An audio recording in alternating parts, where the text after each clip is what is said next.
with the introduction. And usually I'm also presenting a slide at the beginning, but I think since it took us quite a bit to have your slides screened, I'll skip this, and I would like to welcome all of you to another Addiction and the Family AFINet webinar. And as most of you might know, AFINet is an international network of researchers, policymakers, practitioners, and experts through experience, aiming to promote the well-being of family members, friends, and colleagues affected by or concerned about someone's problem with addiction to alcohol, drugs, or gambling, and to develop research, policy, practice, and advocacy in the field. For all of you who are not yet AFINet members, AFINet membership is free, and you'll also get regular updates on ongoing webinars and also on our second virtual conference, which is planned for September 29 and 30 this year. And since we are a small charity organization, we would welcome any donations that can be done via our website if every little bit helps. And all information regarding the conference to come can also be found on our website.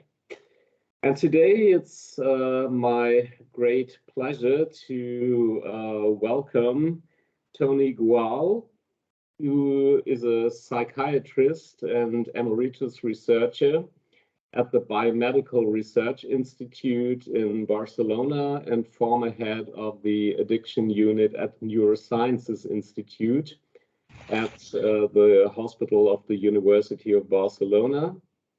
And he also acts as alcohol consultant at the Health Department of Catalonia. He did a lot of research as a primary investigator in the EU-founded projects in the field of addiction regarding pharmacological intervention studies and also psychosocial intervention studies. He has published more than 150 articles in peer-reviewed journals and has edited several books. So all of you who are in the field of pharmacological treatment or brief interventions certainly have heard his name before. He's also vice president of the International Network on Brief Interventions for Alcohol Problems and Other Drugs, INEBRIA, and past president of the European Federation of Addiction Scientific Societies, past president of the Spanish Scientific Society for the Study of Alcohol and Alcoholism. And today he will address the situation of passive drinkers from complementary perspectives. On the one hand, the clinical view, and on the other hand, the public health perspective. And yeah, I'm very interested to hear what you have to say. And so I'll just hand over to you, Toni. And your talk will be about 45 to 50 minutes. And afterwards, there will be an option for questions. You can also write down questions in the chat while Toni's speaking, and we'll have, well, about 20-30 minutes time for debate afterwards. So thank you all, and the floor is yours, Toni. Thank you, Gallus. It's a pleasure to be here, and thanks also, Richard, for inviting me. When Richard asked me to give this talk, I said, of course, yes. And I didn't think too much about it, but then I realized that maybe it's not the best talk for AFINet, because I'm going to say things that most of the people already know, or people certainly agree, because I'm going to focus on what I like to call the passive drinker, which is a way of talking about alcohol harm to others, which obviously is a very sensitive issue for AFINet. In my talk, I'll try to go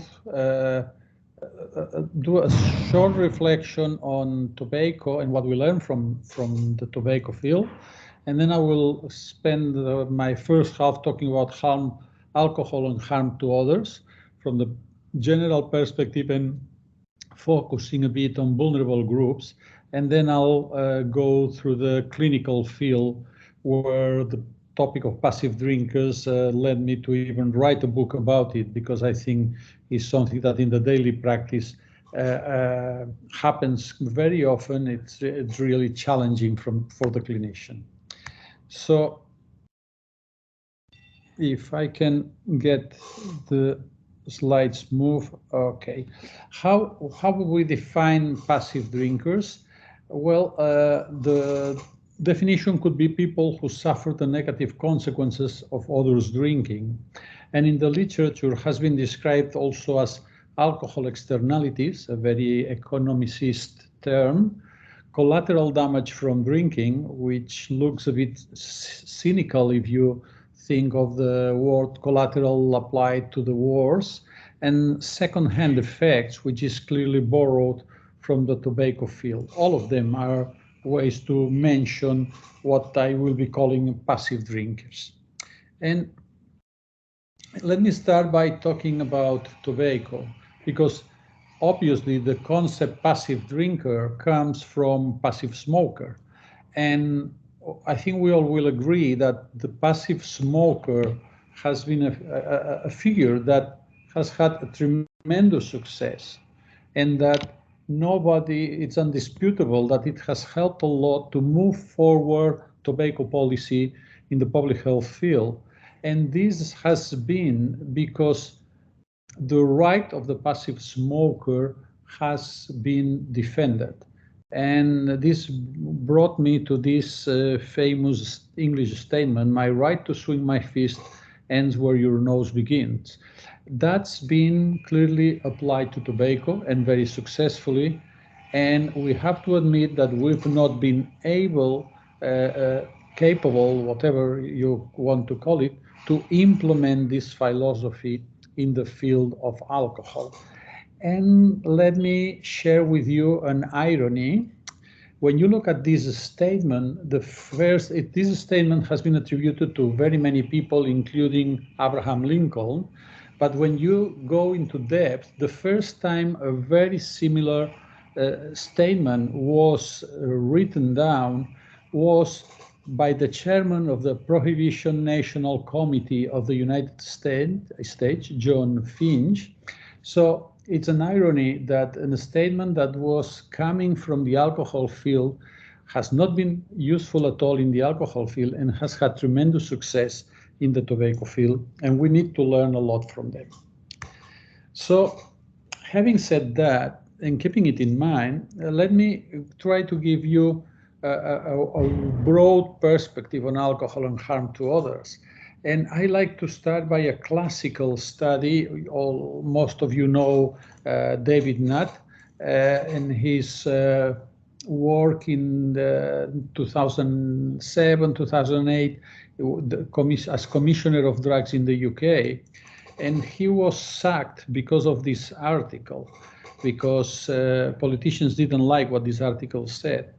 And what this article says is that when you use a multi-criteria decision analysis and you try to see the harms produced by drugs, including harm to the user and harm to others, alcohol by large is the most dangerous drug. And it is, as you can see with the red column, because of the harm to others. So harm to others is a very relevant thing in the alcohol field, and we've not been able to use it for alcohol policy with enough strength up till now.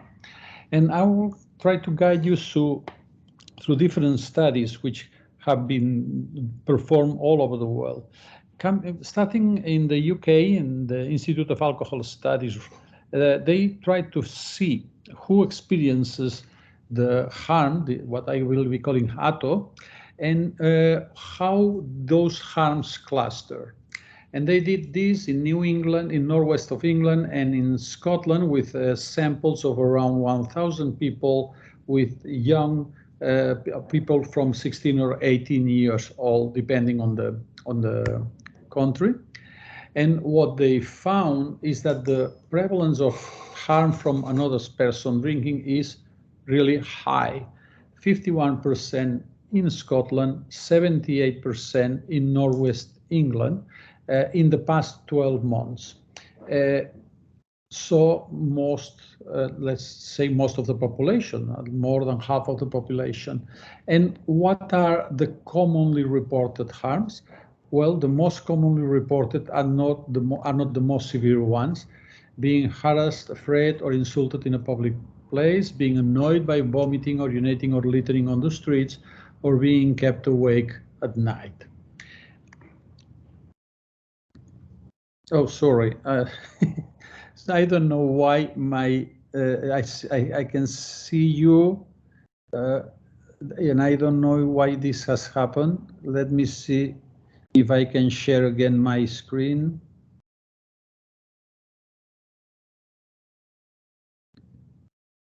Okay, sorry, but this Teams is working a bit in a way that I don't fully understand. So in this study from the Institute of Alcohol Studies, what they found is that Tony, we only have your front. We can see just the passive drinker, the front screen at the moment. So you need to move it through. If you're looking, I'm moving. I'm not there. So we can't see that. So this means that I'm not sharing what I want to share. No, that's right. That's why I've interrupted to tell you. Thank you. I'm not sure, but if you can't see it, then maybe.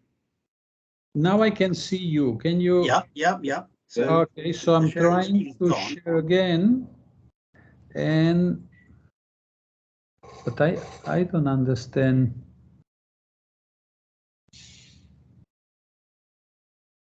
This one. Okay. Yes. Now we've got at the moment excess medical costs is the one, the Ray study. So okay. All right, so we're back to. Now I'm back where I wanted to be. This saw it. That's where you were. Okay. And in this same study, what they found is that young people are the ones to experience more harms.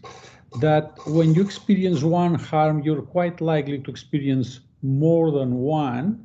And something which has not been replicated in other studies, ounce drinking is not related to experiencing harms, which I don't trust it, because as you will see later on, being a drinker in itself, it puts you at risk of suffering an atom. And there they found two types of clusters. The one which was more common, the one I've just talked about, being harassed, threatened, or feeling afraid in public places. And the second one, which is much more when the problem is at home, with household financial difficulties and co-occurring relationship problems, less frequent, but obviously with much more consequences. And talking about family consequences, I like very much this study done with Medicare in the US. What they did here was to study in family members of people who had just been diagnosed of an alcohol or drug disorder, and they measured the utilization of medical services and its costs during the 2 previous years. So the way they did it, as you can see here, is that for each patient identified, what they call the index patient, and being diagnosed from an alcohol or drug abuse problem during the visit, they, in a way, forget about the patient, match him with a similar patient of a similar age with no diagnosis of alcohol or drug dependence. And what they do is they compare both the families of the match control with the family of the patient who has just been diagnosed from an alcohol or drug problem. And what they do then is that they calculate the medical services utilization and the costs for the last 2 years. So for the last year, the costs were a bit more than $430 higher in the passive drinkers, and in the 2 years ago, the costs were $490. And that was because there were more medical costs, and that was also linked especially to substance abuse and depression in the passive drinkers, which I think is important. Here you can see the total costs, as I told you, 490 and 433.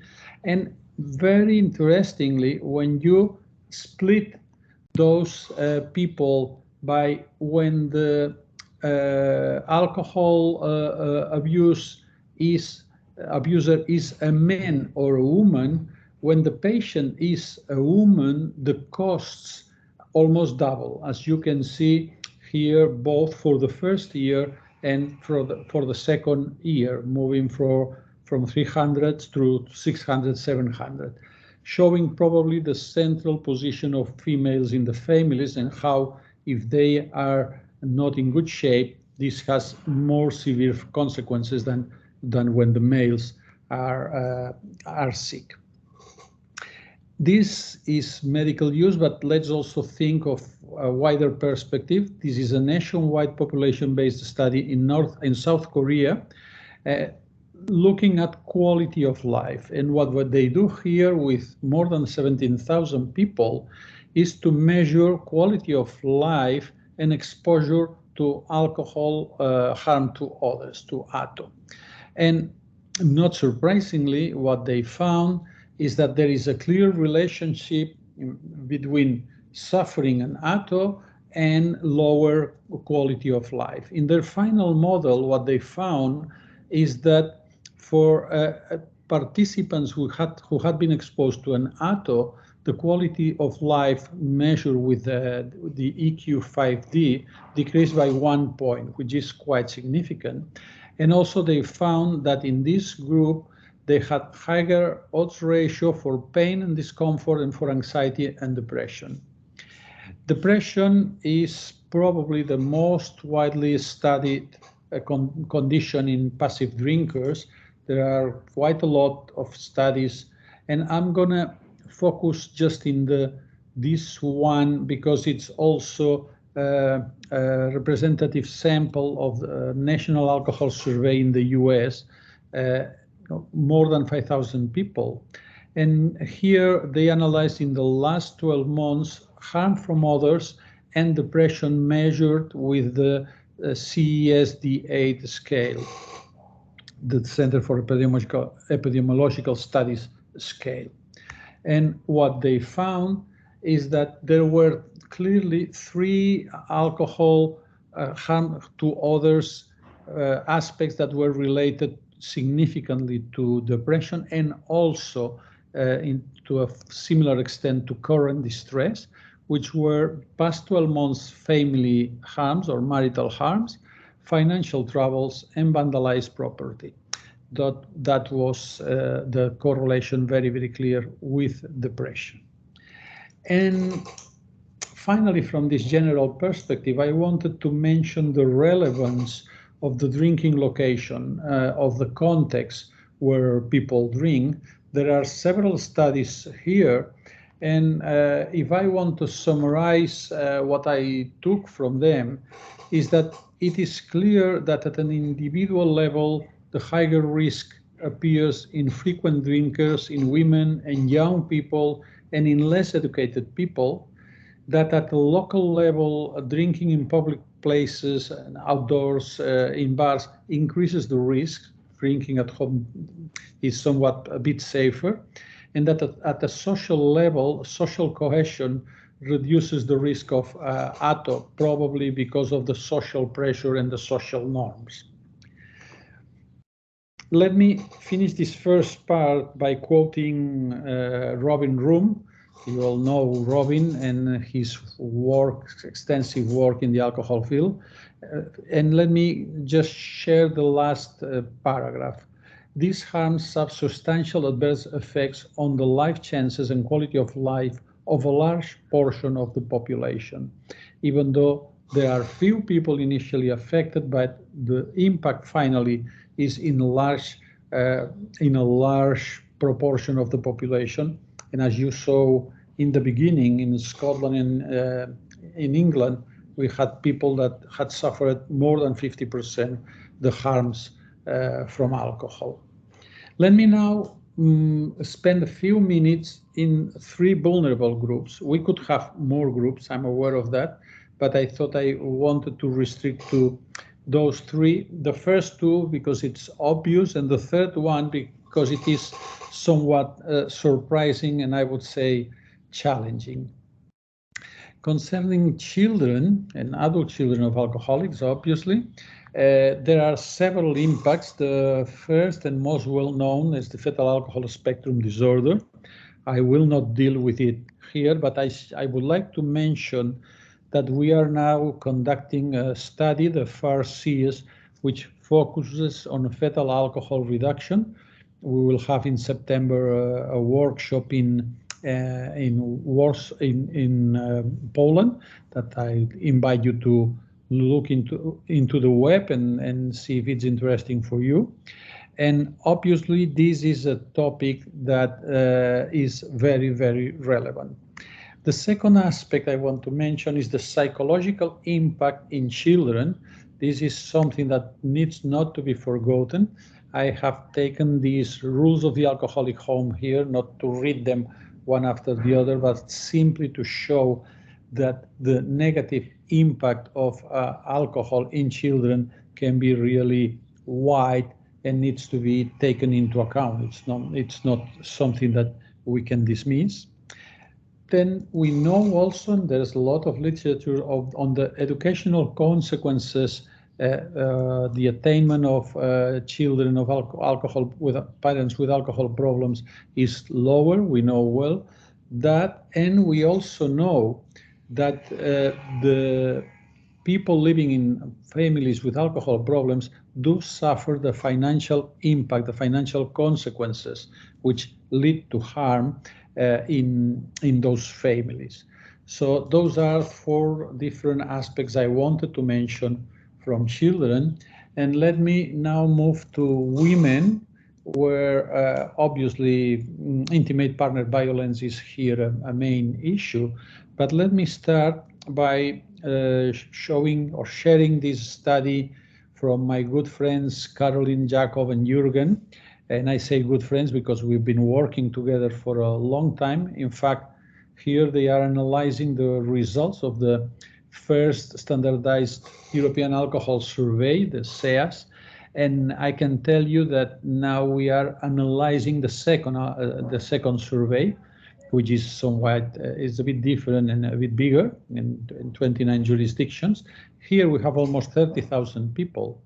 And what they found here is that women were more likely than men to experience ATO because of known persons drinking, and those are, remember, the most severe ATOs, while men were at higher risk of harm resulting from a stranger's drinking, which are not usually so severe. And interestingly, the differences between men and women decline when inequality increases. But when inequality increases, harms also increase. So it's just the differences between genders that decline. When you think about alcohol and violence, I think at least to me, those graphs remind me very much to those you can see when you look at alcohol and suicide, when you find those proximal and distal factors that lead you to an increased risk of suicide, or in this case, gender-based violence. And I think that both proximal and distal factors are of great importance when you want to do preventive activities. I will not go into depth into this here, but I want to mention, as I said before, that intimate partner violence is a real, very important issue. Alcohol is no doubt one of the main factors associated to it, and it varies depending on the context, depending on the countries. We know that alcohol is for both male and female offenders a risk factor for IPV, and the prevalence of alcohol prior to physical assault, as I said before, can be very different in different countries. Here you have the percentages for England and Wales, Australia, and in the US, showing that differences can be quite large. Interestingly, it's not just alcohol and violence. It's important to think of how you drink, how much you drink. And here, to put it simple, I'll convert those statements in a graph so that if you have risk of violence in the y-axis and pattern of drinking in the x-axis, you can see that obviously the more you drink, the more frequently you drink, you increase the risk. But binge drinking, the quantities that you drink when you drink are the ones that do increase much more the risk. And when you have an alcohol use disorder, the risk of violence is even higher. And also, when you decrease drinking, maybe because of alcohol treatment, the risk of violence decreases also dramatically, showing that the relevance, the link between alcohol and intimate violence is very, very clear. And the third group I wanted to mention was the group of young risky drinkers, both as people who suffer ATO and provoke ATO. Let me share with you those two Australian studies, very similar, done by the same group and with very similar methodologies. First, looking at young risky drinkers as perpetrators and then as victims. In both studies, what they do is they have around 3,000 participants from 14, 19 years old who were scoring in the 25% of the more heavy drinkers in their age group. They had face-to-face or self-administered surveys, and in this case, they self-reported whether during their last risky drinking session, they had perpetrated any verbal, physical abuse or property damage. And what they reported was that 11% had perpetrated at least one form of ATO in this last risky drinking occasion. Verbal abuse, the more frequent, with 7.5%, property damage 4.6%, and physical abuse 2%. When you take those 3,000 young people, you see that drinking, the more you drink, the more the odds of perpetrating an ATO. When you drink 150 grams of alcohol, 15 standard drinks, the odds are increased by 42%. And you also see that they are 14, 19 years old, but those at higher risk of perpetrating an ATO are the youngest, the males, those who had experienced childhood physical punishment, and those who have a concurrent illicit drug use. And that would be the view of young risky drinkers as perpetrators. But let's see it the opposite way. Let's see them as victims. And with the same methodology, with a similar number of participants, and also mixing face-to-face interviews and online surveys, they analyzed if they had experienced harms due to others while drinking. And you can see that the percentages are high. Given unwanted sexual attention, 60%, done something socially aggressive, 50%, harassed or bothered around 40%. And in the end, if you look at the bottom line, 94% had experienced at least one ATO in the last 12 months, meaning that when you look at young risky drinkers, you need to see them both as perpetrators and as victims of ATOs, which makes the general picture obviously much more complex. there is difference here between males and females.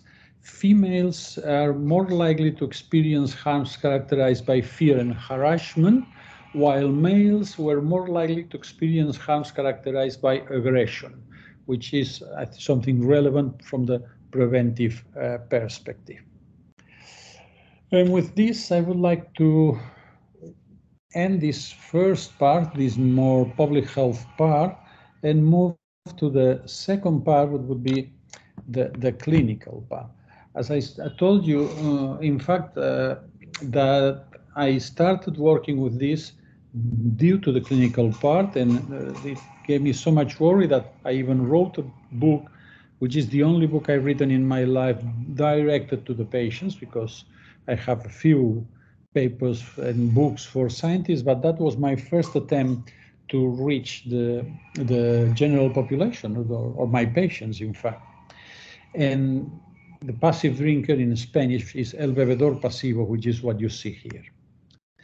When you think of the passive drinker from the clinical perspective, the first thing in mind is which are the priorities. And no doubt, the first priority is safety.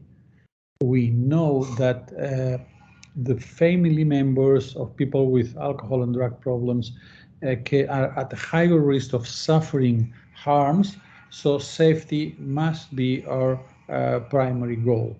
And having said that, I must say that this is something very important, but that very seldom in my practice becomes really an issue, because most often the situations have not gone so far.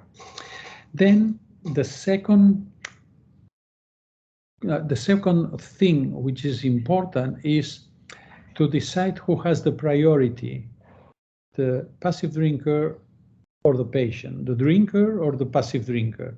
And here I would say this is a false dilemma, and I would advise clinicians that when you face this situation, simply give priority to both.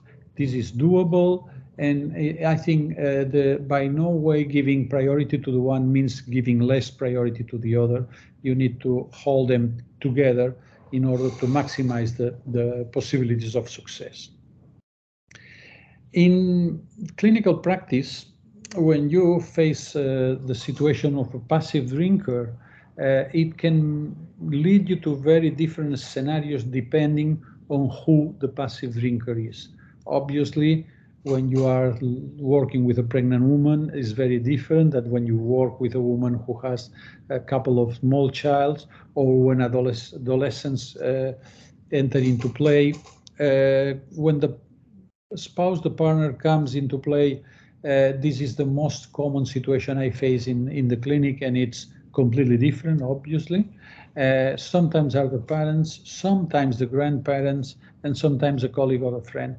In general, when the links are stronger, people can do much more, can have more ability to manage the situation. When the links are weaker, there isn't so much that you can offer to help when they come for asking for help for the drinker. Let me give you some considerations, and I would be happy to discuss it then when I finish. I think that the passive drinker is a very special situation. He's not just the relative of a patient.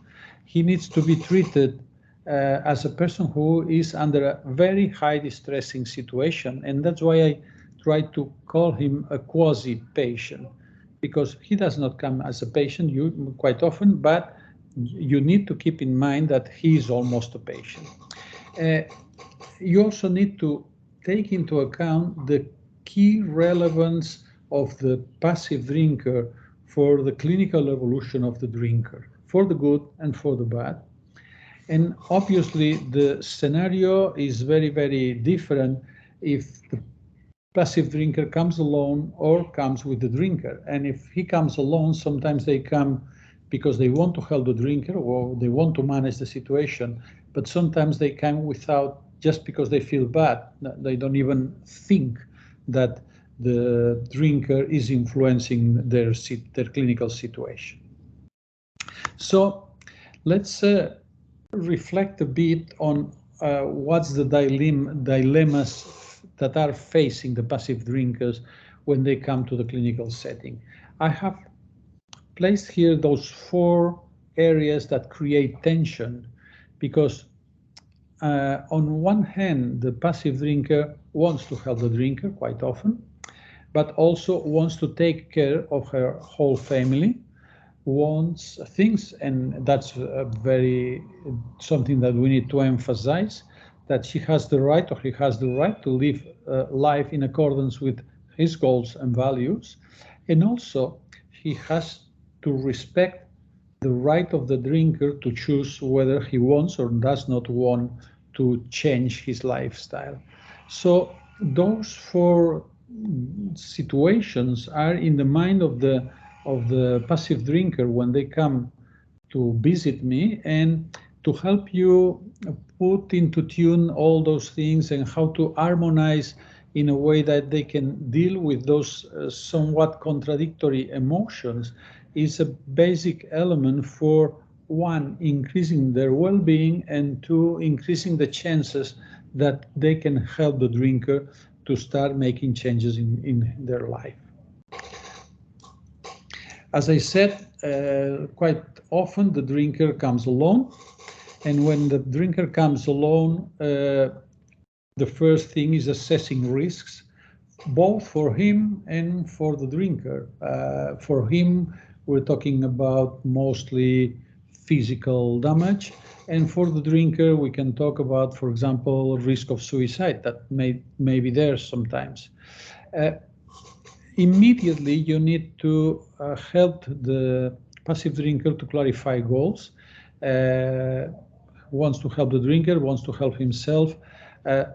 Quite often I see people who just want to help the drinker, and when you tell them that they need to help themselves first because they are in a very fragile situation, it takes quite a time to make them be aware of their fragility.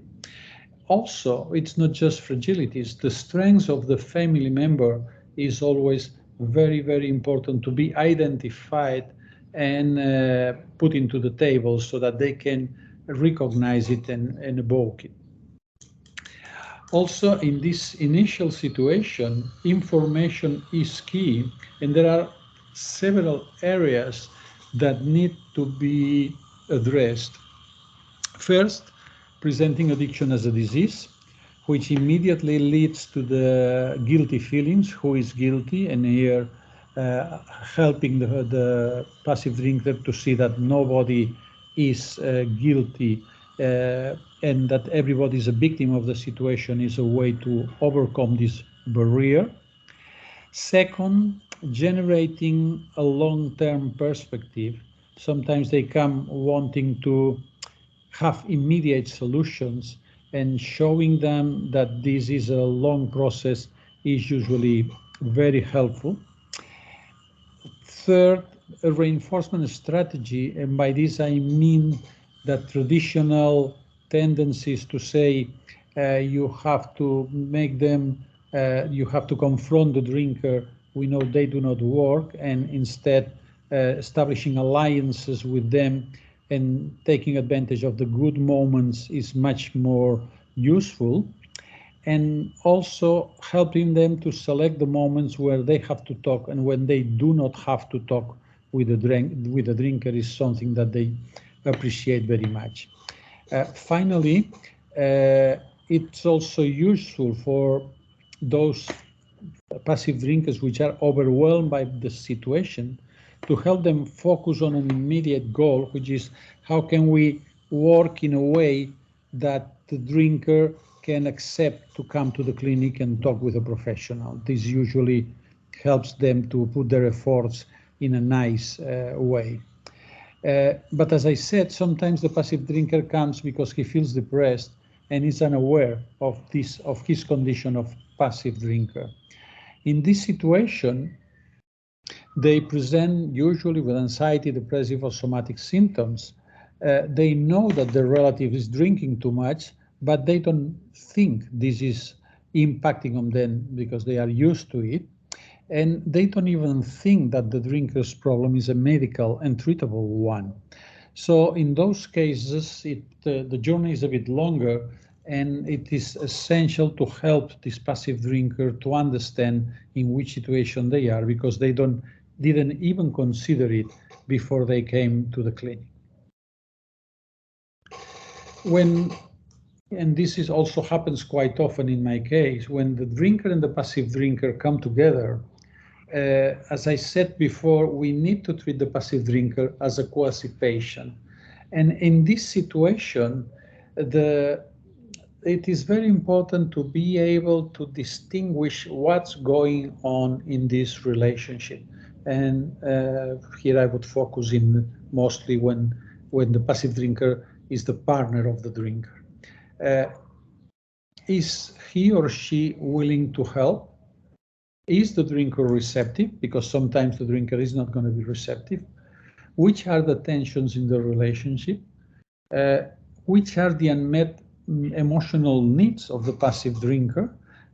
Because there you can also have problems. For example, I face sometimes people who are passive drinkers, and when the drinker has been sober for let's say half a year, the passive drinker is denying he's depressed or anxious and criticizing all the time the drinker for the past times, so provoking in a way that he returns to the previous behavior. The strategy needs to be very personalized, so because all those variables are producing that in each case you need a different approach. But always it's very, very important to avoid judgmental attitudes and not to be moralistic at all. And when we are facing this situation, obviously people are free and they can decide if they stay together or they divorce or whatever they want to do. But we need to remember that the evidence shows that when we can work with the family, the outcome is better, the adherence is better. So if there are chances to work with the family, I think it's always worth to try it, to give it a try. And with this, I would like to come to my conclusions, because I think that it's more important to allow time for a debate and to listen to what you all have to say about that. I would say that for the first part, at the social level, passive drinkers should be empowered in order to promote alcohol policies that clearly protect people from ATO. And the tobacco example, I think it's striking, and we need to follow it as strongly as we can. On the other hand, at the clinical level, passive drinkers may show up as patients, as relatives, or both, and they deserve to be treated, as I said, as quasi-patients with extreme care, because they will often present with signs and symptoms that need to be taken into account. And the interaction between the drinker and the passive drinker is a powerful interaction that if it can be managed in a constructive way, it can improve the prognosis of both. And with this, I said all I wanted to say. So thanks a lot for being there. And I'm going to try to stop sharing my screen. Did I succeed? Yeah, you did. Thank you very much for your brilliant overview on the harm to others research. And now there is some time for discussion. And since Richard already mentioned he has to leave after 1 hour, I would offer you the privilege for the first question, Richard.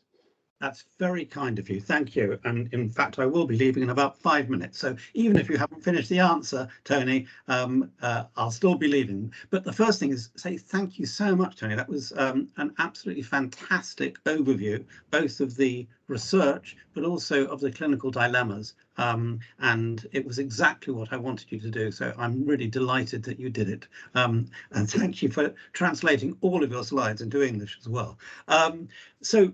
Brilliant. I have two questions, I suppose. The first one relates to the clinical part and the second one relates to the epidemiological. In terms of the clinical part, what you say obviously rings completely true with almost all of us in AFINet, and this is why we are so interested in affected family members. But I suppose my concern is that although, as you know, you and others, Jim, Orford, myself, have been talking about this for a very long time, about how clinicians need to pay attention to family members and others who are affected by people's drinking and, for that matter, drug and gambling problems. Most clinicians don't seem to take notice of that and haven't seemed to have taken notice of that. So my first question, I suppose, is how can we do what we need to do, which is to help clinicians realize that people affected by other people's use of alcohol, drugs, and so on, are legitimate people that we should be concerned with as clinicians. So that's my first question. And my second question, which I've also written in the chat in case I didn't have time, is about this use of the term passive drinking, because I think that's a very powerful term. It's been extremely effective in the tobacco area in terms of helping move policy forward, because passive smoking was one of the main drivers for so much of work that's been done in reducing smoking and reducing smoking in public places. So do you think we should be pushing this term in the alcohol field and the drugs field much, much more than we've been doing? Do you think that's a political and policy point that we should be making? So my first question is about the clinical. How do we get clinicians to be more interested and involved in what they ought to be doing? And second one is the political question of, should we be using passive drinking as a more powerful term? I start with your second question. Yes, definitely, no doubt about it. And I think it's also a marketing strategy, but it should not be just a marketing strategy. So we should be, and our strategy should take into account all the time the harm to others from alcohol when we are pushing for alcohol policy, and because tobacco has shown the way, so we don't need to reinvent the wheel. So fully agree. Then concerning how we can make clinicians more sensible, let me be a bit pessimistic. I was thinking, while you were saying that, I was thinking, Gallus reminded you that I've been working in the brief interventions field for years, and the implementation of brief interventions is a nightmare. It's a nightmare because people are very busy, they get paid for what they get paid, their consultations are overloaded. So when a clinician sees a patient and a family member, and he realizes the family member may have a problem, and this means that the consultation may last 15, 20 minutes more, that all the incentives go the opposite direction. So before doing anything else, we should clearly identify all those incentives and then set up strategies that allow the incentives to go in the right direction, which is not the case now. Thank you, Tony. I'm going to go. I'm sorry. I will let other people take up both of those points, really. I think there's a lot if I was staying, I would want to come back and ask you many more questions and have a bigger discussion about how we change those incentives and how we do it across the world, because the incentives are very different in different countries. What works in the National Health Service in England will be very different to what works in Spain, will be very different to what works in the USA, and so on and so forth. But I must go. Thank you again, and enjoy the rest of the discussion. Enjoy the celebration. Thank you. Thanks, Richard. So, are there Further questions, you can write them in the Kellen? Yes. First of all, thank you so much, Dr. Gual. That was very interesting. From working, I worked in inpatient and outpatient facilities most of my addiction career, and we usually employ crisis intervention when a loved one calls in or loved one brings their family member who is suffering from addiction. So it's usually the first thing is crisis intervention. How do we help that family member cope with bringing their loved one in and kind of dealing with that? And then helping them, hey, your loved one is inpatient. Nothing bad's going to happen to them while they're here. Go home and relax. And for a lot of them, it's their first time to be able to really relax because they've been the passive drinker for most of their life. And until this is the first time I've heard the term passive drinker. It's not that popular in the USA. And I love hearing this, because honestly, I've never had a word for it. It's just been the loved one who is stressed out with their family member who is suffering from alcoholism. So this is a wonderful term that I'm going to start sharing in my practice. With, you know, we have an actual clinical term for the person who is dealing with this. My question for you, and of course, insurance companies work very different in different countries, so this is going to be a very interesting thing to bring up here. But I know for USA, saying I'm a passive drinker does not qualify you to get any type of therapy covered by insurance. I'm curious to know, what does it look like in other countries? Is this term being used so readily available that insurance companies are saying, hey, yes, you're a passive drinker, you deserve 10 clinical visits for your short-term crisis intervention counseling?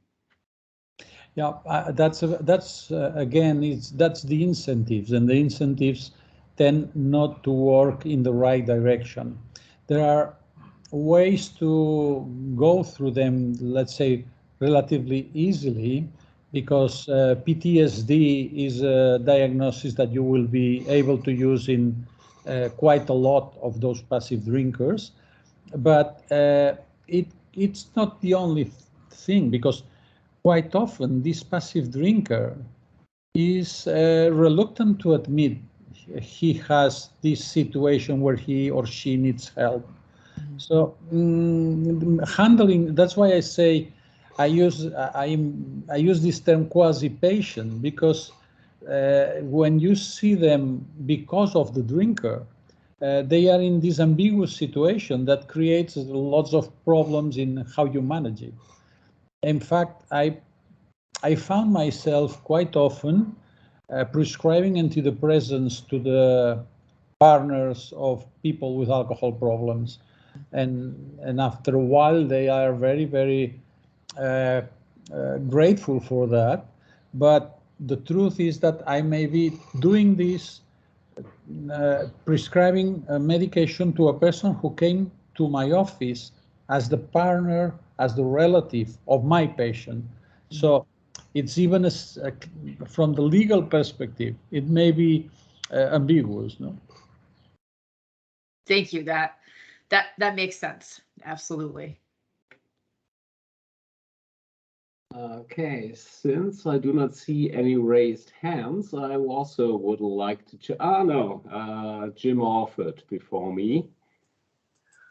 Right. Jim, could you turn on your camera, please? Yes, it should be on. It should be on now. Yes, I think it is on. Yes, yes. Oh, and Toni, thank you. Can I say, from one emeritus person to another, can I say how very much I enjoyed your talk, and lovely to have you here on the webinar.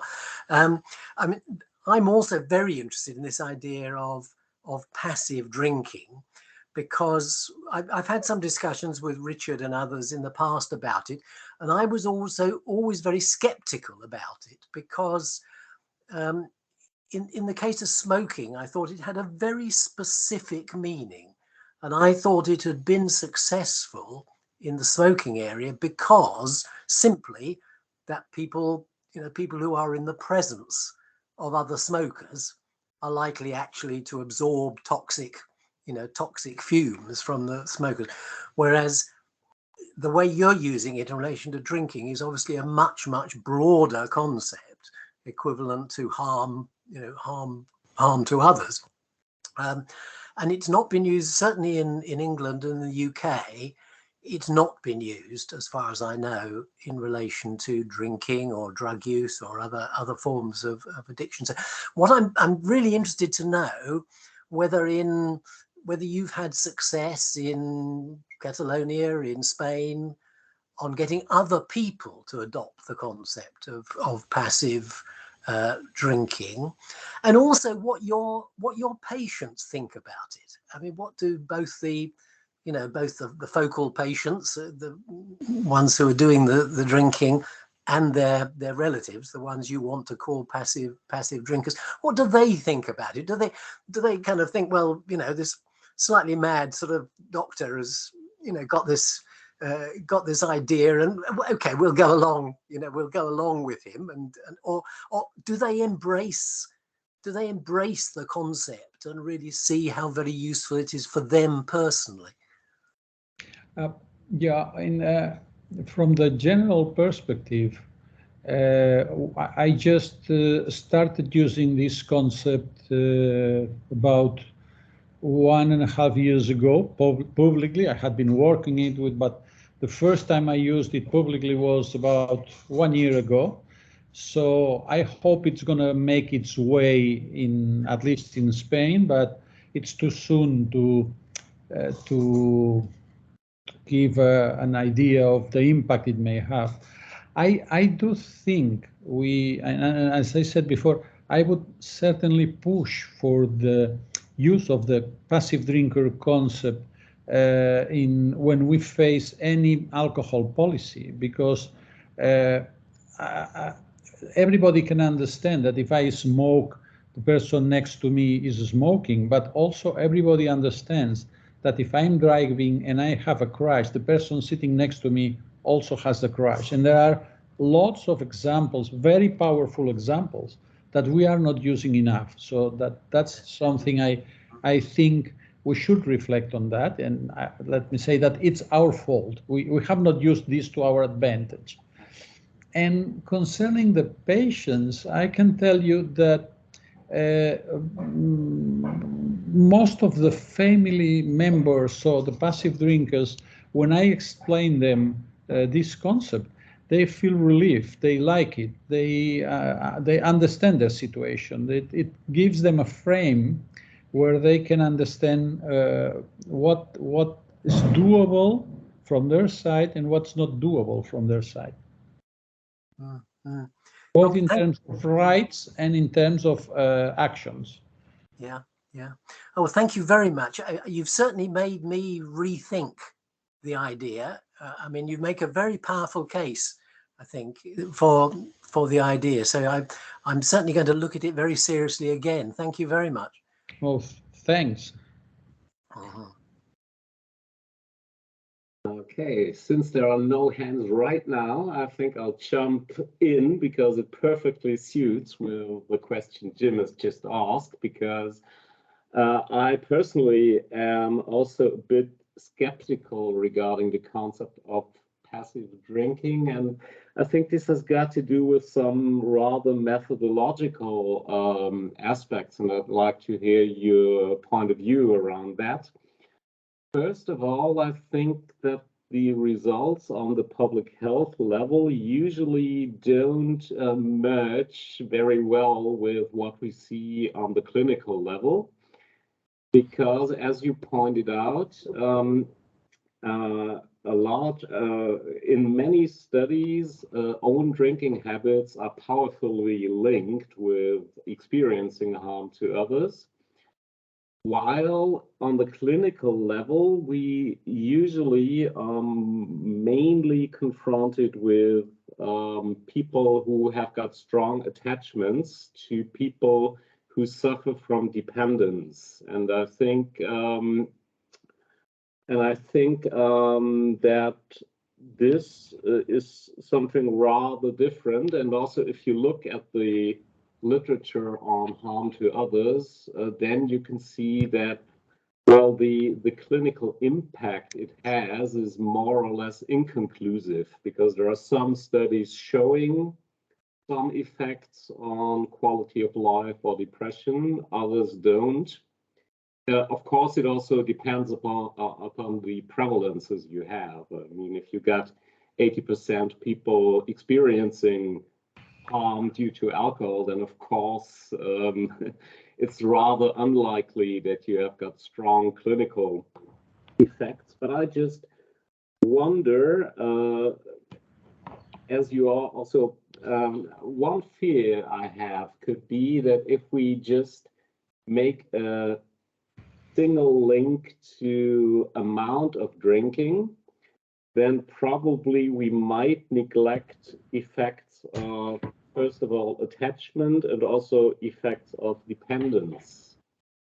And I think clinical meaningful symptoms of dependence have a strong impact on people close to these people, and both issues might be associated with stigma as well, because my clinical experience is that not only is dependence the most stigmatized mental disorder we have, but it's also among the most stigmatized disorders for families, for example. So I think this is another important point why it's so difficult to reach family members. I kind of extrapolated it. I think in Germany, for example, we reach less than 10% of all alcohol-dependent individuals per year. And I could say in family members, in close family members, we certainly reach less than one out of 1,000 per year. So, so I just wonder what you think about, I would say, the potential gap between public health research on the one hand and clinical practice on the other, and whether aspects like dependence, stigma might fit in the concept of passive drinking. Yeah, you make a complicated scenario, and it is a complicated scenario. So you're absolutely right to do it this way, but probably because of this, we need to put it simple. I mean, when we want to reach the general population, the message of passive drinking is a very powerful one. And they can, as I said, they can understand that if I'm driving the car and you're in my car and I have a crash, you are the passive drinker. And I think on one hand, we do have the evidence that shows the alcohol harms. On the other hand, we know that it's not just the stigma, is that the population attitudes towards alcohol, seeing it as something good, not as something addictive, as something toxic, which is a big part of the problem. So changing that should be one of the things that we need, and creating more sensibility on this passive drinker condition. I think it should help. Also, I think that for the sake of the simplicity, I think it's very important to send a message that the more you drink, the more problems you have. And the literature shows that, as I said in one of my slides, it's not as much the frequency, but the amounts drunk. And on top of that, when there is dependence. But in the end, the amounts drunk per drinking occasion is a key element. And with Jürgen Rem and Peter Anderson, we did some research, which I think it showed quite clearly that when you look at the amounts drunk, you see that those with an alcohol use disorder are drinking much more than those who do not have it. So the correlation is very, very, very clear. No? But if I have to put it simple, you are right in all the methodological considerations. I agree with you. But from policy strategy, I think we need to stick to simple messages based on evidence, and there the passive drinker concept, I think it could help. Okay, thank you. So, looking for further questions.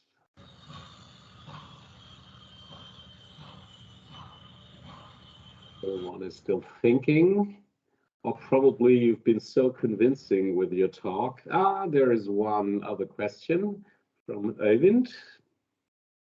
Yes, thank you very much. I'll jump in here. And I wanted to ask you a bit about the other thing that you were mentioning, concerning the incentives, because in Norway, where I'm from, there is also, although some treatment centers, they manage to accommodate to the sort of legal system and to include family members in a good way. It's not very it's not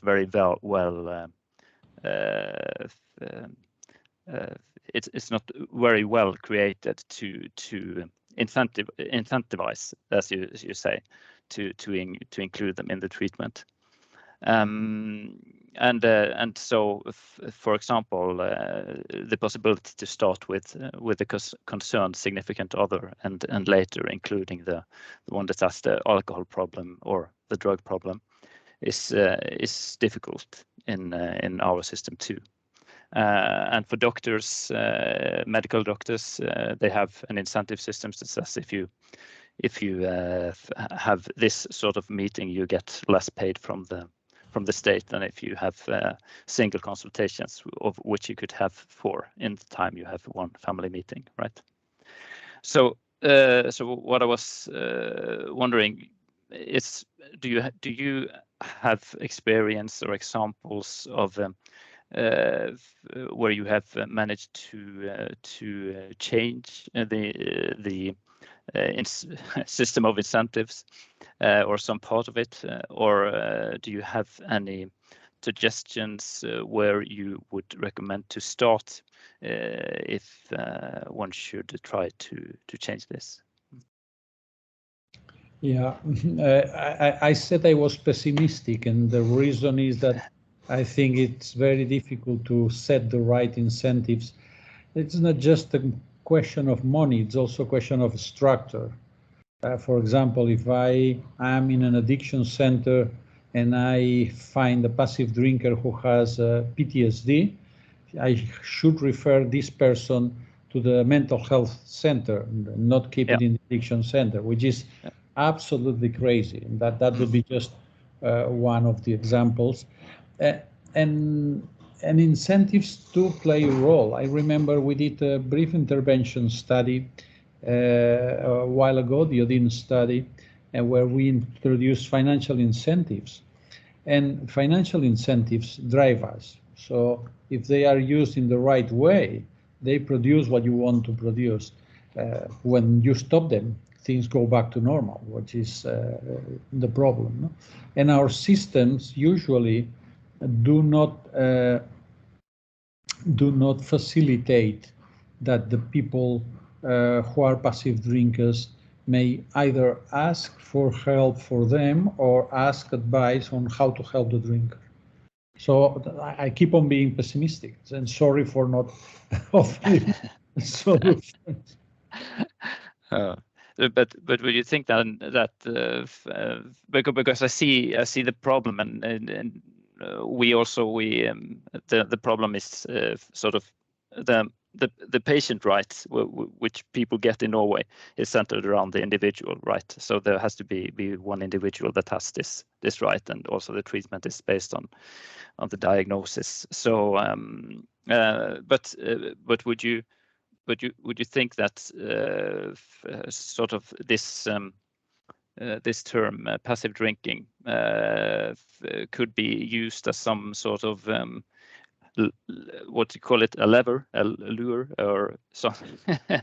I don't know what it's called in English, that could sort of open the a space to talk about this in a different way.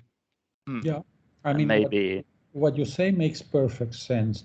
Yeah. We know that the family members of drinkers do have a high comorbidity, blah, blah, blah, blah. So it should be perfectly possible that as part of the pay you receive a pay to assess and identify and maybe treat situations that have been linked to the development of the addiction. Probably most of the health departments will think, oh, this is more money, I don't want to do it. But it's perfectly feasible. That's clear. Thank you. Okay, then there's also a question by Doreen, but just one brief comment regarding reimbursement. I think there might be some options. In Germany, health insurances are obliged to spend a certain amount of money on prevention. And if you say that family members are a high-risk group, I think it's important to say, well, if somebody needs preventive action, they're among the one who need it most. So, but I think it's a long way to go. Okay, Doreen. Yes, thank you very much for your very interesting talk. In the Netherlands, where I live, the estimates are that only 10% from the people with addiction problems go into treatment. I don't know if that's the same in other countries. I suppose so. So that means that 90% of the passive drinkers, or AFMs, or how we call them, is not inside. What are your thoughts about the 90%? Yeah, you're right. In studies in primary health care, the figures are quite the ones you say. But let me add another thing that is also, to me, as relevant, which is that when you look at the time lag, so when the problem started, when did you ask for help, it's usually more than 5 years and more close to 10 years than 5 years. So again, this is bad news. I tend to see the passive drinkers as some people who may help to close a bit the gap. So quite often, the first person in the family I see is not the drinker. So if it was because of the drinker, he would come 5 years later, or he would never come. So passive drinkers, in a way, we see very few of them, that's true, but they help to increase the number of drinkers we see. So that, I think that would be the way I would frame it. Okay, thank you. Okay, I can see that Owen still has his hand up. I don't know if this relies to another question, but apparently not. Old hat, sorry. No problem. Okay, I think now it's also already 4:20, and I do not see any urgent questions left. So I would like to take the opportunity to, again, thank you very much for your brilliant talk, and also in the chat, some people have written down that it's been a brilliant overview on alcohol's harm to others. And yeah, so thanks very much for this inspiration. And apparently all questions have been answered. And your presentation will be available on the AFINet website, I guess. I assume you agreed, Toni? Yeah. Okay, wonderful. So our experience is that month after month, many other people also have a look at this. So the news will be spread, and probably the debate whether we should name it passive drinking or not might continue. Thank you very much. And to all who are left, I would, advertise there will be webinars every month in the next time. So just take a look at our website, and probably we'll meet some of you at the virtual conference in the end of September. Thank you all for being here. And of course, again, thanks to Toni for the brilliant talk, and also thanks a lot to Emmy for providing the technical infrastructure. Without her, this wouldn't be possible. And of course, thanks to Richard for always recruiting brilliant plenary speakers for our webinars, and hopefully see you again next month at the next AFINet webinar. Thank you, and bye-bye. Have a nice one. Thank you very much.